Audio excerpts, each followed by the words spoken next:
പത്തരമാറ്റിൽ ഇനി വരാനിരിക്കുന്ന നല്ലൊരു അടിപൊളി എപ്പിസോഡിൻ്റെ റിവ്യൂയിലേക്ക് എല്ലാവർക്കും സ്വാഗതം. അങ്ങനെ ദേവയാനിക്ക് പാലിൽ വിഷം ചേർത്ത് നൽകിയത് അനാമികയാണ് എന്ന സത്യം എല്ലാം തന്നെ ദേവയാനി തിരിച്ചറിയുന്ന ഒരു അടിപൊളി എപ്പിസോഡിൻ്റെ റിവ്യൂ ആണ് കേട്ടോ പറയുന്നത്. ഹോസ്പിറ്റലിൽ നിന്നും തിരിച്ച് വീട്ടിലേക്ക് എത്തിയതിന് ശേഷം ദേവയാനിക്ക് ഒരേ ഒരു ആഗ്രഹമേ ഉള്ളൂ. ഞാൻ കുടിച്ച പാലിൽ ആരാണ് വിഷം കലർത്തിയത് എന്ന സത്യം എങ്ങനെയെങ്കിലും കണ്ടെത്തണം. അനാമികയാണെങ്കിൽ ഹോസ്പിറ്റലിലേക്ക് വരുന്ന സമയത്ത് കൂടെ പറയുന്നുണ്ടായിരുന്നല്ലോ നയനയാണ് പാലിൽ വിഷം ചേർത്തത് എന്ന്. ഇത്ര കാലം നയന വീട്ടിലേക്ക് വന്നതിന് ശേഷം ഇങ്ങനെയൊരു പ്രവൃത്തി ഇതുവരെ ഉണ്ടായിട്ടില്ല. ഇനിയൊരു പക്ഷേ നയനയാണ് തെറ്റ് ചെയ്തത് എങ്കിൽ പോലും ആ ഒരു തെളിവുകൾ ഉണ്ടെങ്കിലല്ലേ നയനയെ എല്ലാവരുടെയും മുമ്പിൽ വെച്ച് അപമാനിക്കാൻ പറ്റുള്ളൂ. അവളെ ഈ വീട്ടിൽ നിന്ന് പുറത്താക്കണമെങ്കിൽ അതിന് തക്കതായ തെളിവുകൾ വേണം. അതുകൊണ്ട് തന്നെ പിന്നീട് അങ്ങോട്ട് ദേവയാനി നയനയുടെ ഓരോ പ്രവൃത്തികളും വാച്ച് ചെയ്യാൻ തുടങ്ങും. നയന ആദർശിനോട് സംസാരിക്കുന്നതും അനാമികയുടെ അടുത്ത് സംസാരിക്കുന്ന കാര്യങ്ങളെല്ലാം തന്നെ ദേവയാനി ഒളിഞ്ഞു നിന്ന് വാച്ച് ചെയ്യുന്നുണ്ടാകൂട്ടോ. ഇതേ സമയം തന്നെ നവ്യ വന്നിട്ട് നയനയോട് പറയുന്നുണ്ട്, നയനെ നീ ഇങ്ങനെ എല്ലാവരും പറയുന്നത് കേട്ട് മിണ്ടാതിരിക്കരുത്. അനാമിക എന്നോട് എന്തെങ്കിലും സംസാരിക്കാൻ വരുന്ന സമയത്ത് ഞാൻ അവൾക്ക് നല്ല മറുപടി തന്നെ കൊടുത്തതായിരുന്നു. നീയാണ് ആ പാലിൽ വിഷം കലർത്തി അമ്മായിക്ക് കൊടുത്തത് എന്നാണ്. അവൾ എന്തിനാ ഇങ്ങനെ ഇല്ലാത്ത കാര്യങ്ങളൊക്കെ പറയുന്നത്? എനിക്ക് നല്ല സംശയമുണ്ട് നയനെ. അതെല്ലാം ചെയ്തു വെച്ചിരിക്കുന്നത് അനാമികയും അനാമികയുടെ അമ്മയും തന്നെയായിരിക്കും. അവരല്ലെങ്കിൽ പിന്നെ എൻ്റെ അമ്മായിയമ്മയോ എൻ്റെ ഭർത്താവോ. ആ ഒരു ദിവസം എന്നോട് എത്രമാത്രം സ്നേഹത്തോടെയായിരുന്നു എൻ്റെ ഭർത്താവ് എന്നോട് പെരുമാറിയത്. അന്ന് തന്നെ ഞാൻ ശരിക്കും അവനെ സംശയിക്കേണ്ടതായിരുന്നു. എന്നാൽ അമ്മായിക്ക് ഈ അവസ്ഥ വന്നതോടുകൂടി അവൻ്റെ സ്വഭാവം മാറുകയും ചെയ്തല്ലോ. അപ്പോൾ നയന പറയുന്നുണ്ട്, അതേ ചേച്ചി പറഞ്ഞത് ശരിയാണ്. അനാമികയെ സംശയിക്കാതിരിക്കാൻ പറ്റിയ ഒരു കാര്യവും അവളുടെ പ്രവൃത്തിയിലില്ല. അവളുടെ പെരുമാറ്റം എല്ലാം തന്നെ ആകെ മോശമാണ്. ഒട്ടും ബഹുമാനമില്ലാത്ത രീതിയിലാണ് അവൾ മുത്തശ്ശനോട് പോലും സംസാരിക്കുന്നത്. എന്നാൽ അനാമിക മുത്തശ്ശനോട് കയർത്ത് സംസാരിച്ചതൊന്നും തന്നെ ദേവയാനിക്ക് അറിയില്ല കേട്ടോ. അനാമികയാണെങ്കിൽ തൻ്റെ ഭാഗത്തുള്ള തെറ്റൊന്നും ആരോടും പറയാറുമില്ല, പ്രത്യേകിച്ച് ദേവയാനിയോട്. എപ്പോഴും അനാമിക സ്വയം പുകഴ്ത്തിക്കൊണ്ട് മാത്രമേ എല്ലാവരോടും സംസാരിക്കാറുള്ളൂ. അതുകൊണ്ട് തന്നെ ദേവയാനിയുടെ മുമ്പിൽ എപ്പോഴും ദേവയാനിയുടെ മനസ്സിൽ എപ്പോഴും അനാമിക ഒരു നല്ല കുട്ടിയായിരിക്കും. എന്നിട്ട് നയന വീണ്ടും നവ്യയോട് പറയുന്നുണ്ട്, ചേച്ചി ഇതാലോചിച്ച് തല പുകച്ച് നിൽക്കണ്ട, ഇത് വിട്ടേക്ക് ചേച്ചി എന്ന് പറയുമ്പോൾ നവ്യ ചോദിക്കും, അതെങ്ങനെ വിടാനാ നയനെ? ഈ വീട്ടിൽ എല്ലാവരും ചേർന്ന് ഇപ്പോൾ നമ്മളെയാണ് കുറ്റക്കാരിയാക്കുന്നത്. നീ അല്ലെങ്കിൽ ഞാനാണ് ഇത് ചെയ്തത് എന്നാണ് എല്ലാവരും പറയുന്നത്. അപ്പോൾ നയന പറയും, ചേച്ചി ഇതങ്ങനെ വിട്ടുകൊടുക്കാനൊന്നും എന്നെക്കൊണ്ട് കഴിയില്ല. മുത്തശ്ശൻ പറഞ്ഞതെല്ലാം ചേച്ചിയും കേട്ടതല്ലേ. ഇനി ഇതിൻ്റെ പേരിൽ ഇവിടെ ഒരു പ്രശ്നം വേണ്ട. വെറുതെ എന്തിനാ ചേച്ചി നമ്മളായിട്ടൊരു പ്രശ്നം ഉണ്ടാക്കുന്നതെന്നൊക്കെ ചോദിക്കുന്നുണ്ട് നയന. അപ്പോൾ നവ്യ പറയുന്നുണ്ട്, അങ്ങനെയല്ലല്ലോ നയനെ, അമ്മായി ഇപ്പോഴും വിചാരിച്ചു വെച്ചിരിക്കുന്നത് നീ തന്നെയാണ് അതിൽ വിഷം കലർത്തിയിരിക്കുന്നത് എന്നാണ്. അപ്പോൾ നയന പറയുന്നുണ്ട്, അമ്മയെ പറഞ്ഞു തിരുത്താനൊന്നും നമ്മളെ കൊണ്ടാവില്ലല്ലോ ചേച്ചി. അതുകൊണ്ട് ഇതങ്ങ് വിട്ടുകളയുന്നതാണ് നല്ലത്. എന്നാൽ നവ്യയും നയനയും സംസാരിക്കുന്നതെല്ലാം തന്നെ ഒളിഞ്ഞു മാറി നിന്ന് ദേവയാനി കേൾക്കുന്നുണ്ടായിരുന്നല്ലോ. എന്നിട്ട് അവരുടെ സംസാരം കേട്ട ഉടനെ തന്നെ ദേവയാനിക്ക് മനസ്സിലാകും ഇത് ചെയ്തേക്കുന്നത് നയനയും നവ്യയുമല്ല എന്നുള്ള കാര്യം. എന്നാൽ ദേവയാനിക്കാകട്ടെ അനാമികയെ അത്രമാത്രം വിശ്വാസമായിരിക്കും. ഒരിക്കലും അനാമിക എന്നോട് ഇങ്ങനെ ഒരു ചതി ചെയ്യില്ല എന്ന് തന്നെയായിരിക്കട്ടോ ദേവയാനി വിശ്വസിക്കുന്നത്.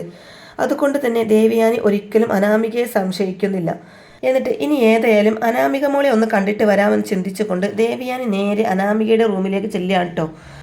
എന്നാൽ ആ മുറിയിലേക്ക് എത്തുന്നതിന് മുമ്പ് തന്നെ ബാൽക്കണിയിൽ നിന്നുകൊണ്ട് അനാമിക അങ്ങനെ ഫോൺ ചെയ്യുകയാണ്. അനാമികയുടെ അമ്മയ്ക്കായിരിക്കട്ടോ ഫോൺ ചെയ്ത് സംസാരിക്കുന്നത്. മോൾ ആരോടോ ഫോൺ ചെയ്യുകയാണല്ലോ. പിന്നീട് വരാൻ ചിന്തിച്ചുകൊണ്ട് തന്നെ ദേവയാനി ഇങ്ങനെ തിരിഞ്ഞു നടക്കുന്ന സമയത്തായിരിക്കട്ടോ അനാമിക ഫോണിൽ സംസാരിക്കുന്നതെല്ലാം തന്നെ ദേവയാനി ശ്രദ്ധിക്കുന്നത്. വല്യമ്മ എന്നൊക്കെ അനാമിക പറയുന്ന സമയത്തായിരിക്കട്ടോ ദേവയാനി ആ ഒരു വാക്കെല്ലാം തന്നെ ചെവിയോർത്ത് നിൽക്കുന്നത്. ദേവയാനി അനാമികയുടെ സംസാരം കേൾക്കാൻ വേണ്ടി ഡോറിൻ്റെ അടുത്തേക്ക് ഒന്നുകൂടി തന്നെ പതുങ്ങി നിൽക്കും. ആ സമയത്ത് ഇങ്ങനെ അനാമിക രേവതിയോട് ഫോണിൽ സംസാരിക്കുന്നുണ്ട്, അമ്മേ നമ്മുടെ ഈ ഒരു പ്ലാൻ എന്തായാലും നടന്നില്ല. ഒരു പ്രാവശ്യം പാളിപ്പോയി എന്ന് വിചാരിച്ച് നമ്മൾ വെറുതെ ഇരിക്കില്ല. നമ്മൾ വീണ്ടും ട്രൈ ചെയ്തുകൊണ്ടേ ഇരിക്കണം. എങ്കിലല്ലേ നമ്മൾ ഉദ്ദേശിച്ചതുപോലെ ഇവിടെ എന്തെങ്കിലുമൊക്കെ നടക്കുള്ളൂ. ആ നയനയെയും നവ്യയെയും എങ്ങനെയെങ്കിലും നമുക്കിവിടെ നിന്ന് അടിച്ചു പുറത്താക്കണം. അമ്മക്കറിയാലോ നമ്മൾ ഒരുപാട് ശ്രമിച്ചതാണ് അവരെ പുറത്താക്കാൻ. ലാസ്റ്റായിട്ട് നമ്മൾ എന്താ ചെയ്തത്? അമ്മ കണ്ടതല്ലേ, നമ്മൾ ആ പാലിൽ വിഷം കലർത്തി വെച്ചു. എന്ത് ചെയ്യാനാ, അവളുമാർക്ക് 2 പേർക്കും ഭയങ്കര ഭാഗ്യമാണ്. അതുകൊണ്ടല്ലേ അന്നത്തെ ദിവസം നവ്യ ആ ഒരു പാല് കുടിക്കാതിരുന്നത്. അന്നത്തെ ആ ഒരു പാല് വല്യമ്മക്ക് പകരം നവ്യ തന്നെ കുടിച്ചിരുന്നെങ്കിൽ അവളുടെ വയറ്റിലെ കുഞ്ഞ് നഷ്ടപ്പെട്ടേനെ. കുഞ്ഞ് നഷ്ടപ്പെടുന്നതോടു കൂടി തന്നെ നവ്യയുടെ സ്ഥാനം പിന്നെ ഈ അനന്തപുരി തറവാടിന് പുറത്തായേനെ. അല്ലെങ്കിൽ അബിക്ക് അവളെ കണ്ണെടുത്താൽ കണ്ടൂടാ.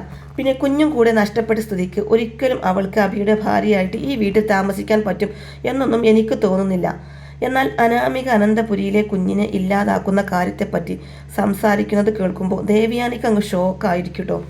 ദേവയാനി എങ്ങനെയാണെങ്കിലും നയനിയെയും നവ്യയെയും ഇഷ്ടപ്പെടുന്നില്ല എന്നുണ്ടെങ്കിൽ പോലും നവ്യയുടെ വയറ്റിൽ വളരുന്ന കുഞ്ഞിന് ഒരാപത്ത് വരുന്നു എന്നത്, അല്ലെങ്കിൽ ഒരു കുഞ്ഞിനോട് ആരെങ്കിലും എന്തെങ്കിലും ദ്രോഹം ചെയ്യുന്നത് ദേവയാനിക്ക് ഒട്ടും സഹിക്കാൻ പോലും കഴിയില്ല എന്നൊരു ദേവയാനി ചിന്തിക്കുന്നുണ്ട്.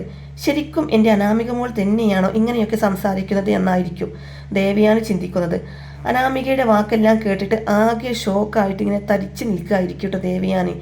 എന്നിട്ട് അനാമികയുടെ സംസാരം ബാക്കി കൂടെ കേൾക്കാനുള്ള ശക്തി ഇല്ലാത്തത് കൊണ്ട് തന്നെ ആകെ തളർന്ന ആവശ്യമായിക്കൊണ്ട് തന്നെ ദേവയാനി നേരെ ബെഡ്റൂമിലേക്ക് ചെന്നിരിക്കുകയാണ്.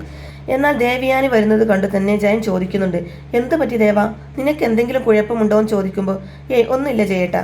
അല്ല ദേവ, നിന്റെ മുഖത്തെന്താ നല്ല വിഷമമുള്ളതുപോലെ? അതൊന്നുമില്ല ജയേട്ടാ, അത് ഞാൻ കുറച്ചു നേരം അങ്ങോട്ടും ഇങ്ങോട്ടൊക്കെ നടന്നില്ലേ, അതിൻ്റെ ക്ഷീണമാണ്. അപ്പോൾ ജയൻ പറയുന്നുണ്ട്, ദേവയാനി നീ വെറുതെ ചുമ്മാ അങ്ങോട്ടും ഇങ്ങോട്ടും ഒന്നും നടക്കണ്ട, നീ നല്ല പോലെ റെസ്റ്റ് എടുക്കണം. ഡോക്ടർ പറഞ്ഞതല്ലേ നല്ല രീതിയിൽ തന്നെ റെസ്റ്റ് വേണമെന്ന്. നീ കുറച്ചു നേരം ഇവിടെ കിടക്ക്, ഞാൻ നയന മോളോട് നിനക്ക് കുടിക്കാൻ എന്തെങ്കിലും കൊണ്ടുവരാൻ വേണ്ടി പറയാം എന്ന് പറയും. അങ്ങനെ ജയൻ നേരെ താഴേക്ക് ചെന്നുകൊണ്ട് തന്നെ നയനയോട് പറയുന്നുണ്ട്, മോളെ അമ്മക്ക് നല്ല ക്ഷീണമുണ്ട്, അതുകൊണ്ട് നീ അമ്മക്ക് എന്തെങ്കിലും കുടിക്കാൻ കൊണ്ടു കൊടുക്ക്. അപ്പോഴേക്കും നയന പെട്ടെന്ന് തന്നെ ജ്യൂസ് ഉണ്ടാക്കി അത് കൊടുക്കാൻ വേണ്ടി ദേവയാനിയുടെ അടുത്തേക്ക് ചെല്ലുന്നുണ്ട് കേട്ടോ. സാധാരണ നയന എന്തു കൊണ്ടുപോയി കൊടുക്കുമ്പോഴും ദേവയാനി നയനയെ അവിടെ നിന്നും ഓടിച്ചു വിടാറാണ് പതിവ്. എന്നാൽ ഇത്തവണ ജ്യൂസുമായിട്ട് വരുന്ന സമയത്ത് ദേവയാനി നയനയോട് ഒന്നും തന്നെ മിണ്ടുന്നില്ല. അതുകൊണ്ട് തന്നെ അമ്മ തൻ്റെ കയ്യിൽ നിന്നും ജ്യൂസ് വാങ്ങിച്ചതോട് കൂടി തന്നെ നയനക്ക് ഭയങ്കര സന്തോഷമാവും. അമ്മ ഈ ജ്യൂസ് കുടിക്ക്, അമ്മക്ക് നല്ല ക്ഷീണമുണ്ടെന്ന് അച്ഛൻ പറഞ്ഞു, അമ്മ ഈ ജ്യൂസ് കുടിക്കുമെന്ന് പറഞ്ഞുകൊണ്ടായിരിക്കട്ടോ നയന ആ ജ്യൂസ് കൊടുക്കുന്നത്. അപ്പോഴേക്കും നയനയുടെ കയ്യിൽ നിന്ന് ദേവയാനി ജ്യൂസ് വാങ്ങി കുടിക്കും. സത്യമെല്ലാം മനസ്സിലായതിനു ശേഷം ദേവയാനിക്ക് നയനയോട് എന്തൊക്കെയോ സംസാരിക്കണം എന്നൊക്കെയുണ്ട്. എന്നാൽ ഇത്രയും കാലമായിട്ട് എപ്പോഴും നയനയെ കുറ്റപ്പെടുത്തിയിട്ടോ ദേഷ്യപ്പെട്ടിട്ടോ മാത്രമേ സംസാരിച്ചിട്ടുള്ളൂ. അതുകൊണ്ട് ആദ്യം എങ്ങനെ സംസാരിച്ചു തുടങ്ങണം എന്ന ചമ്മലുള്ളത് കൊണ്ട് തന്നെ ദേവയാനി നയനയോട് ഒന്നും തന്നെ പറയുന്നില്ല. എന്നാൽ ദേവയാനിയുടെ ഭാവവ്യത്യാസമെല്ലാം കാണുന്ന സമയത്ത് തന്നെ നയന ചോദിക്കുന്നുണ്ട്, എന്താ അമ്മയ്ക്ക് എന്തെങ്കിലും എന്നോട് പറയാനുണ്ടോ എന്ന് ചോദിക്കും. അമ്മ എന്താ പതിവില്ലാത്തതുപോലെ എന്നെ ഇങ്ങനെ നോക്കുന്നു എന്നൊക്കെ ചോദിക്കുമ്പോൾ ഒന്നുമില്ല, എനിക്കൊന്നും പറയാനില്ല എന്നൊക്കെ പറഞ്ഞ് ദേവയാനി അങ്ങ് മുഖം തിരിക്കുന്ന സമയം തന്നെ നയന ചോദിക്കുന്നുണ്ട്, എന്താ അമ്മയ്ക്ക് എന്തെങ്കിലും വയ്യായ്കയുണ്ടോ, അമ്മക്ക് ഹോസ്പിറ്റലിൽ പോകണോ, ക്ഷീണമുണ്ടോ, ആദർശേട്ടനെ വിളിക്കാമെന്ന് പറയുമ്പോൾ ദേവയാനി പറയുന്നുണ്ട്, എനിക്കൊരു കുഴപ്പവുമില്ല. അല്ല നയനെ, അന്ന് ആ പാലിൽ വിഷം കലർത്തിയത് ആരാണെന്ന കാര്യത്തിൽ നിനക്ക് വല്ല സംശയമുണ്ടോ എന്ന് ചോദിക്കുമ്പോൾ നയന പറയുന്നുണ്ട്, അങ്ങനെ ചോദിച്ചാൽ ഇല്ലമ്മേ, എനിക്ക് ആരെയും സംശയമൊന്നുമില്ല എന്ന് പറയുന്നുണ്ട് നയന. നീ പറ നയനെ, നിനക്ക് ആരെയെങ്കിലും സംശയമുണ്ടോ എന്ന് വീണ്ടും ചോദിക്കുമ്പോൾ നയന പറയുന്നുണ്ട്, അത് പിന്നെ അമ്മേ, എനിക്ക് സംശയം അനാമികയെ തന്നെയാണ്. അവളുടെ പല പെരുമാറ്റത്തിലും എനിക്ക് അങ്ങനെ തോന്നിയിട്ടുമുണ്ട്. അല്ല അമ്മ എന്താ ചോദിച്ചതെന്ന് ചോദിക്കുമ്പോൾ ഒന്നുമില്ല എന്നൊക്കെ പറഞ്ഞ് നയനയെ അവിടെ നിന്ന് പറഞ്ഞു വിടുകയാണ് കേട്ടോ. എന്നാൽ ദേവയാനിയുടെ പെരുമാറ്റം വെച്ചുകൊണ്ട് തന്നെ നയനയ്ക്ക് എന്തോ ചെറിയ സംശയമൊക്കെ തോന്നി തുടങ്ങും. ഒരു പക്ഷേ അമ്മ സത്യങ്ങളെല്ലാം മനസ്സിലാക്കിയോ എന്ന് നയനക്ക് സംശയമാകും. എന്നിട്ട് നയന നേരെ പോകുന്നത് ആദർശിൻ്റെ അടുത്തേക്കായിരിക്കും. എന്നിട്ട് ആദർശനോട് പറയുന്നുണ്ട്, ആദർശേട്ട, അമ്മയുടെ സ്വഭാവത്തിൽ എന്തോ ഒരു മാറ്റം പോലെ, നമുക്ക് എന്തോ സത്യങ്ങളൊക്കെ മനസ്സിലായതുപോലെ. അമ്മ എന്നോട് ചോദിച്ചു, ആ പാലിൽ വിഷം കലർത്തിയതിൽ നിനക്ക് ആരെയെങ്കിലും സംശയമുണ്ടോ എന്ന്. ഇതുവരെയായിട്ടും ആ ഒരു കാര്യത്തിൽ അമ്മ എന്നെ തന്നെയാണ് സംശയിച്ചിരുന്നത്. പക്ഷേ ഇന്ന് അമ്മ എന്നോടാണ് ആ ചോദ്യം ചോദിച്ചത്. അമ്മയുടെ സ്വഭാവം വെച്ച് അമ്മയ്ക്ക് എന്തൊക്കെയോ മനസ്സിലായതുപോലെ എനിക്ക് തോന്നുന്നുണ്ട് ആദർശേട്ട. അപ്പോൾ ആദർശ് പറയുന്നുണ്ട്, അതേ നയനെ, അമ്മ ഒരു കാര്യവുമില്ലാതെ നിന്റെ അടുത്ത് അങ്ങനെ ചോദിക്കില്ലല്ലോ. അറിയില്ല ആദർശേട്ട, അമ്മയോട് പിന്നെ കൂടുതലായിട്ട് ഞാനൊന്നും ചോദിക്കാനോ നിന്നില്ല എന്ന് നയന പറയുമ്പോൾ അമ്മയോട് ഇതേപ്പറ്റി ഞാൻ ചോദിച്ചുകൊണ്ട് എന്ന് പറയുന്നുണ്ട് ആദർശ്. ഇതേ സമയം ദേവയാനി ഇങ്ങനെ മനസ്സിൽ ചിന്തിക്കുന്നുണ്ട്, ആ അനാമിക എത്ര നന്നായിട്ടാണ് എൻ്റെ മുന്നിൽ അഭിനയിക്കുന്നത്. അനാമിക ആ വീട്ടിലേക്ക് കയറി കൂടിയത് മുതൽ ചെയ്ത കാര്യങ്ങളെല്ലാം തന്നെ കള്ളത്തരമാണ്, അഭിനയമാണ് എന്നെല്ലാം ദേവയാനിക്ക് മനസ്സിലാകും. എന്നാൽ ഇനി അവൾ കളിച്ച് എത്ര വരെ പോകും എന്നറിയാൻ വേണ്ടി തന്നെ ദേവയാനി അറിഞ്ഞ സത്യങ്ങളൊന്നും തന്നെ അനാമികയോട് തുറന്നു പറയുന്നില്ല. അങ്ങനെ ദേവയാനി അനാമികയെക്കുറിച്ച് ഇങ്ങനെ ചിന്തിക്കുന്ന സമയത്ത് തന്നെ വല്യമ്മയെ കാണാൻ വേണ്ടി തന്നെ അനാമിക റൂമിലേക്ക് വരുന്നുണ്ട് കേട്ടോ. ഈ സമയം അനാമികയെ മെയിൻറ്റ് പോലും ചെയ്യുന്നില്ല ദേവയാനി. അപ്പോൾ അനാമിക ചോദിക്കുന്നുണ്ട്, അല്ല വല്യമ്മേ, വല്യമ്മയ്ക്ക് ഇപ്പോൾ കുഴപ്പമൊന്നും ഇല്ലല്ലോ, വല്യമ്മക്ക് കുടിക്കാൻ എന്തെങ്കിലും വേണോ എന്ന് ചോദിക്കുമ്പോൾ എനിക്കൊന്നും വേണ്ടാന്ന് പറയാണ് ദേവയാനി. അപ്പോൾ അനാമിക ചോദിക്കുന്നുണ്ട്, ആ നയന വല്യമ്മയ്ക്ക് എന്തോ കുടിക്കാൻ കൊണ്ടുവരുന്നുണ്ടായിരുന്നല്ലോ. അപ്പോൾ ദേവയാനി പറയുന്നുണ്ട്, അതോ നയന എനിക്ക് ജ്യൂസ് കൊണ്ടുവന്നതായിരുന്നു എന്ന് പറയുമ്പോൾ അനാമിക ചോദിക്കുന്നുണ്ട്, എന്താ വല്യമ്മ ഇത്? വല്യമ്മയല്ലാതെ അവളെ വിശ്വസിച്ച് അവളുടെ കയ്യിൽ നിന്ന് ആ ജ്യൂസ് വാങ്ങി കുടിക്കുമോ? അന്ന് അവളാണ് ആ പാലിൽ വിഷം ചേർത്ത് വല്യമ്മക്ക് തന്നത് എന്ന കാര്യമൊക്കെ ഞാൻ പറഞ്ഞതല്ലേ. ഇനി എന്തായാലും അവൾ കൊണ്ടുവരുന്ന ഒന്നും തന്നെ വല്യമ്മ കുടിക്കണ്ട. വല്യമ്മയ്ക്ക് എന്തെങ്കിലും വേണമെന്ന് തോന്നുന്നുണ്ടെങ്കിൽ തന്നെ എന്നോട് പറഞ്ഞാൽ മതി. വല്യമ്മക്ക് എന്ത് വേണമെങ്കിലും ഞാൻ ഉണ്ടാക്കി കൊണ്ടുവന്ന് തരാമെന്ന് പറയാൻ കേട്ടോ അനാമിക. അപ്പോൾ ദേവയാനി പറയുന്നുണ്ട്, എനിക്ക് ഈ വീട്ടിൽ ആരെയും തന്നെ വിശ്വാസമില്ല.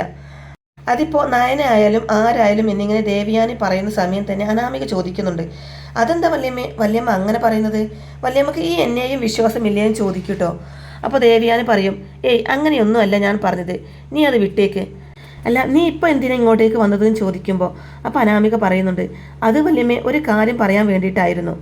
എനിക്കിപ്പോൾ എന്നോട് ഒട്ടും തന്നെ സ്നേഹമില്ല. ഉണ്ടേല് അന്ന് ഞാൻ വല്യമ്മയോട് പറഞ്ഞിരുന്നില്ലേ ഹോസ്പിറ്റലിലേക്ക് നന്ദു വന്നിരുന്നു എന്ന്. അവളെ ഇപ്പോഴും മറക്കാൻ എനിക്ക് പറ്റില്ല വല്യമ്മേ. അവൻ്റെ എല്ലാ കാര്യങ്ങൾക്കും കൂട്ടു നിൽക്കുന്നത് ആ നയനയും നവ്യയുമാണ്. അനിയുടെ ജീവിതത്തിൽ നിന്നും എങ്ങനെയെങ്കിലും എന്നെ ഒഴിവാക്കണം. എന്നിട്ട് അവളുമാരുടെ അനിയത്തിയുണ്ടല്ലോ, ആ നന്ദുവിനെ അനന്തപുരിയിലേക്ക് മരുമകളായിട്ട് കൊണ്ടുവരണം. അതിനു വേണ്ടിയാണ് വല്യമ്മേ മനഃപൂർവ്വം അവർ 3 പേരും ചേർന്നുകൊണ്ട് തന്നെ ഇങ്ങനെയൊക്കെ ചെയ്യുന്നത്. എന്നാൽ ഇത് കേൾക്കുമ്പോൾ ദേവയാനിക്ക് അങ്ങ് ദേഷ്യം വരുട്ടോ. എന്നിട്ട് പറയുന്നുണ്ട്, നീ ഒന്നും മിണ്ടാതിരിക്കുന്നുണ്ട് അനാമിക്ക്, അല്ലെങ്കിൽ തന്നെ എൻ്റെ തല ആകെ പൊട്ടിപ്പിളരുന്നുണ്ട്. നീ വെറുതെ ആവശ്യമില്ലാത്ത കാര്യങ്ങളൊന്നും എന്നോട് വന്ന് പറയല്ലേ എന്ന് പറയും. അപ്പോൾ അനാമിക ചോദിക്കുന്നുണ്ട്, എന്താ വല്യമ്മേ എന്നോട് ഇങ്ങനെയൊക്കെ സംസാരിക്കുന്നത് എന്ന് ചോദിക്കുമ്പോൾ, എന്താടി പിന്നെ ഞാൻ നിന്നോട് എങ്ങനെയാണ് സംസാരിക്കേണ്ടതെന്ന് ചോദിച്ചുകൊണ്ട് ഷൗട്ട് ചെയ്യാൻ കേട്ടോ ദേവയാനി. എന്താടി നിന്റെ പല കാര്യങ്ങളും എനിക്ക് മനസ്സിലാവില്ല എന്നാണോ നീ വിചാരിച്ചു വെച്ചിരിക്കുന്നത്? നിന്നെയാണല്ലോ ഇത്ര കാലം ഞാൻ മോളെ പോലെ സ്നേഹിച്ചതെന്ന് ചിന്തിച്ചുകൊണ്ട് തന്നെ എനിക്ക് എന്നോട് തന്നെ പുച്ഛം തോന്നുന്നുണ്ട്. എന്നാൽ ഇത് കേൾക്കുന്ന സമയം തന്നെ അനാമികക്ക് അങ്ങ് ഷോക്കാവും. എന്നിട്ട് ചോദിക്കുന്നുണ്ട്, എന്താ വല്യമ്മ എന്താ ഒരു പരസ്പരബന്ധം പോലും ഇല്ലാതെ എന്നോട് ഇങ്ങനെയൊക്കെ സംസാരിക്കുന്നത്? ഇത് ഞാനാണ് വല്യമ്മയുടെ സ്വന്തം മോളാണ്, അനാമിക മോളാണെന്നൊക്കെ പറയും. അപ്പോൾ ദേവയാനി പറയും, ഒന്നുമില്ല അനാമികെ, നീ ഇപ്പോൾ പോ, നീ എൻ്റെ മുമ്പിൽ നിൽക്കണ്ട, എനിക്ക് കുറച്ച് നേരം സ്വസ്ഥമായിട്ടിരിക്കണം, എനിക്ക് കുറച്ച് നേരം റെസ്റ്റ് എടുക്കണം എന്നൊക്കെ പറയും. അങ്ങനെ ഒരു വിധത്തിൽ അനാമികയെ ബെഡ്റൂമിൽ നിന്ന് ആട്ടി വിടുന്നുണ്ട് കേട്ടോ ദേവയാനി. ഈ സമയം തന്നെ അനാമിക ഇങ്ങനെ മനസ്സിൽ ചിന്തിക്കുന്നുണ്ട്, എന്നാലും എന്തായിരിക്കും വല്യമ്മക്ക് പറ്റിയത്? എന്തുകൊണ്ടായിരിക്കും വല്യമ്മ എന്നോട് പെട്ടെന്ന് ചൂടായത്? അനാമിക ഒരു ഫ്രോഡാണ് എന്ന് മനസ്സിലാക്കിയതിന് ശേഷം ദേവയാനിക്ക് എല്ലാവരുടെ മുമ്പിൽ വെച്ചും അനാമികയുടെ മുഖംമൂടി വലിച്ചു കീറണമെന്നുണ്ട്. പക്ഷേ അനാമിക ഒരുപാട് പ്രാവശ്യമായിട്ട് ഇവിടെ നിന്ന് പണം എടുത്തിട്ടും സ്വർണം മോഷ്ടിച്ചിട്ടൊക്കെ ഉണ്ടല്ലോ, ആ കേസെല്ലാം തന്നെ തെളിയിക്കണമെന്ന് ദേവയാനിക്കുണ്ട്. തെളിവോട് കൂടി മാത്രം അനാമികയെ പൊളിച്ചെടുക്കണം എന്നാണ് ദേവയാനി വിചാരിക്കുന്നത്. ആദ്യമായിട്ട് ദേവയാനി അനാമികക്ക് കുറച്ച് സ്വർണം കൊടുത്തിട്ടുണ്ടായിരുന്നല്ലോ. അതിലെ ഏറ്റവും വലിയ മാലയായ ഒരു 25 പവൻ്റെ മാല മോഷണം പോയിട്ടുണ്ടായിരുന്നല്ലോ. അതെല്ലാം തെളിവോട് കൂടെ മനസ്സിലാക്കിയതിനു ശേഷം അനാമികയെ വെട്ടി തുറന്ന് എല്ലാവർക്കും മുമ്പിലും കാണിക്കണം എന്നിങ്ങനെ വിചാരിക്കേണ്ട ദേവയാനി. ഈ ഒരു പെരും കള്ളിയെ ആയിരുന്നല്ലോ ഞാൻ എൻ്റെ മകളായിട്ട് സ്നേഹിച്ചത്. എൻ്റെ പാവ നയന മോളെ തള്ളിപ്പറഞ്ഞതെന്നൊക്കെ ചിന്തിച്ചുകൊണ്ട് തന്നെ ദേവയാനിക്ക് ഭയങ്കര കുറ്റബോധമൊക്കെ തോന്നിപ്പോകുന്നുണ്ട് കേട്ടോ. അങ്ങനെ വളരെ രസകരമായിട്ടുള്ള എപ്പിസോഡുകളൊക്കെയാണ് കേട്ടോ ഇനി പത്തരമാറ്റ് സീരിയലിൽ വരാനിരിക്കുന്നത്. അപ്പോൾ ഈ ഒരു റിവ്യൂ ഇഷ്ടമായിട്ടുണ്ടെന്നുണ്ടെങ്കിൽ വീഡിയോ ലൈക്ക് ചെയ്യാനും ചാനൽ കൂടി ഒന്ന് സബ്സ്ക്രൈബ് ചെയ്ത് സപ്പോർട്ട് ചെയ്യാനും മറക്കല്ലേ ഫ്രണ്ട്സ്. താങ്ക്